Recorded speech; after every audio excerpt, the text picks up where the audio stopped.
handy read.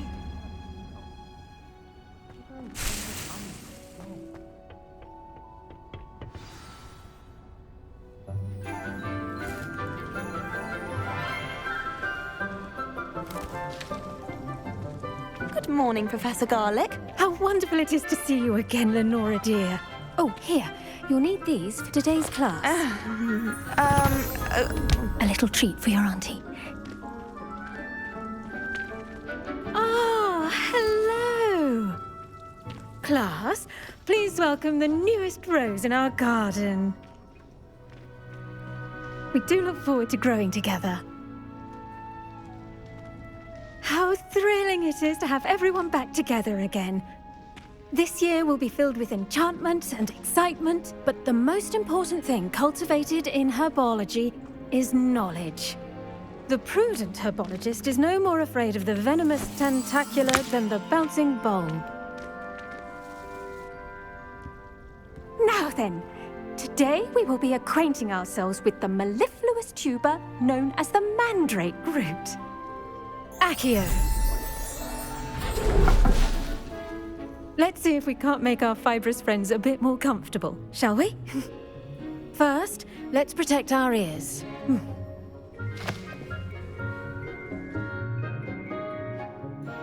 Now, everyone, grip their mandrake by the tendrils and give it a firm tug.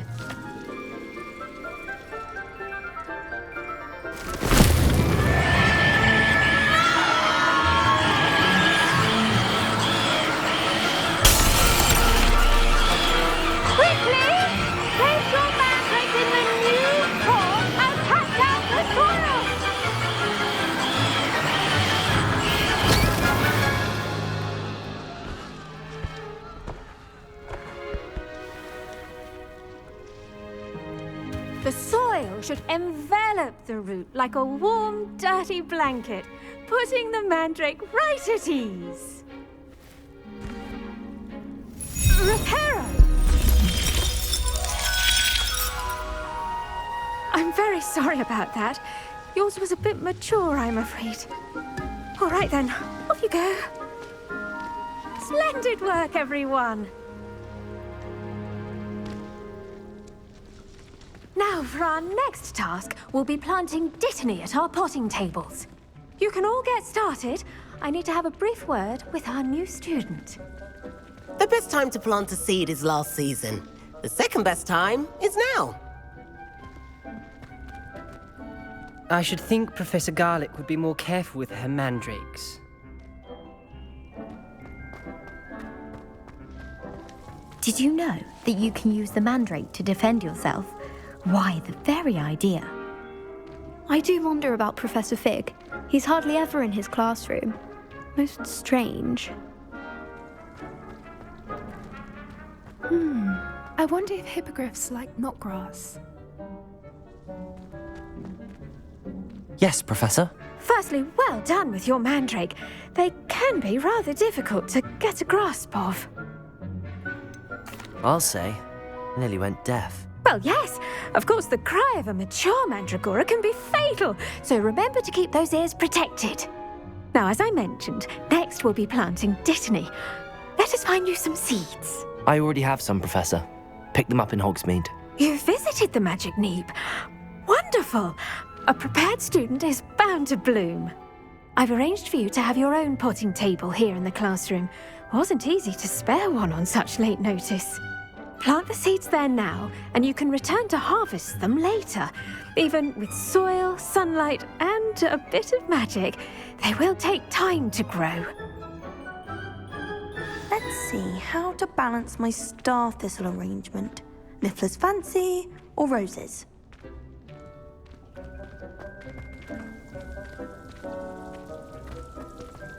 Dittany's restorative properties make it a vital ingredient in the Wiggenweld potion, as you all should know from Professor Sharp's class.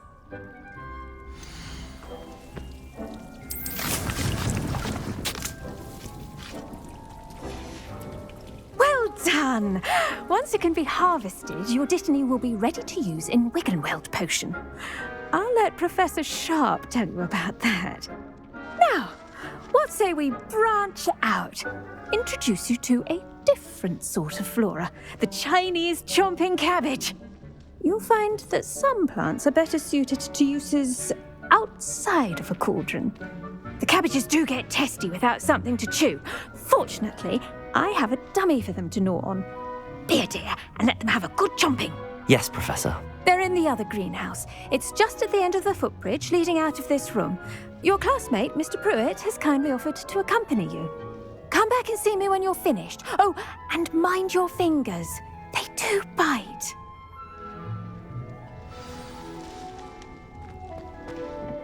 Hello. Saw you on your way to Hogsmeade the other day. Nice to meet you. I'm Leander. I'll be showing you the Chinese chomping cabbages. Up these stairs will take us there, but your lead. Nice work in Defense Against the Dark Arts, by the way. Excuse me? Your duel with Sebastian! And he's good. Thinks he's really good. But you outright slaughtered him. It was brilliant. Oh. Well, thank you.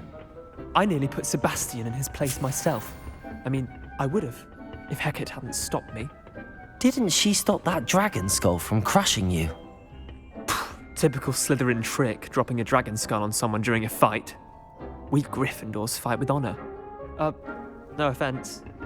Sorry. Here we are, home of the Chinese chomping cabbage. Go on, grab a few of those cabbages. Just mind your fingers. I almost lost a thumb once. Don't worry. Now, see that dummy? Just toss the cabbages at it, and they'll do the rest.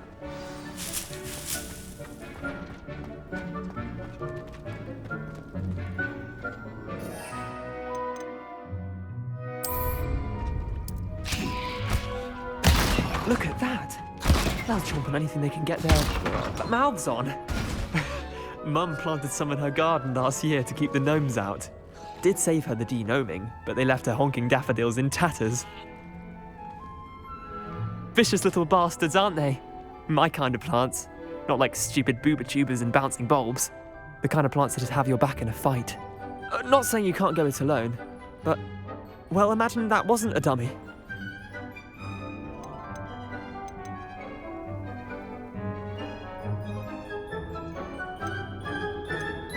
Trust me, Leander. I was imagining it the entire time. You were? I mean, of course, you're, not someone to be trifled with. I see that. Dogweed and deathcap has more of them, if you're keen. Other plants too. Ones your parents wouldn't plant in the garden. You get the idea. Anyway, we, probably ought to head back to class. Take your time. I'll see you back in class.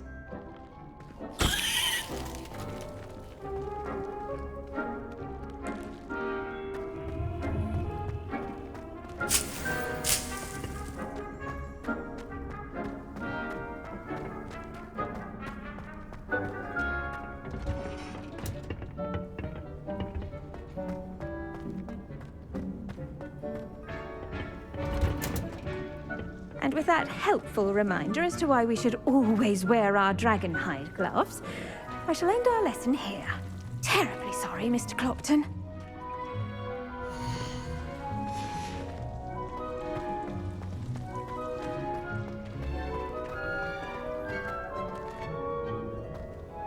I tended to the Chinese chomping cabbages, Professor.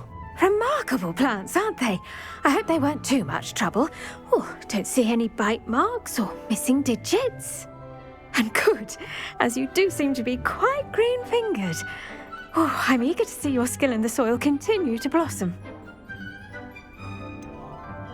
Thank you, Professor, but looking after plants isn't all that thrilling to me. I think you'll come to see that the fruit is well worth the labour. As we herbologists like to say, tend to your plants and they'll tend to you. Huh. Well, I suppose that's everything. Do come by for a chat sometime. I so enjoy checking in with my new students.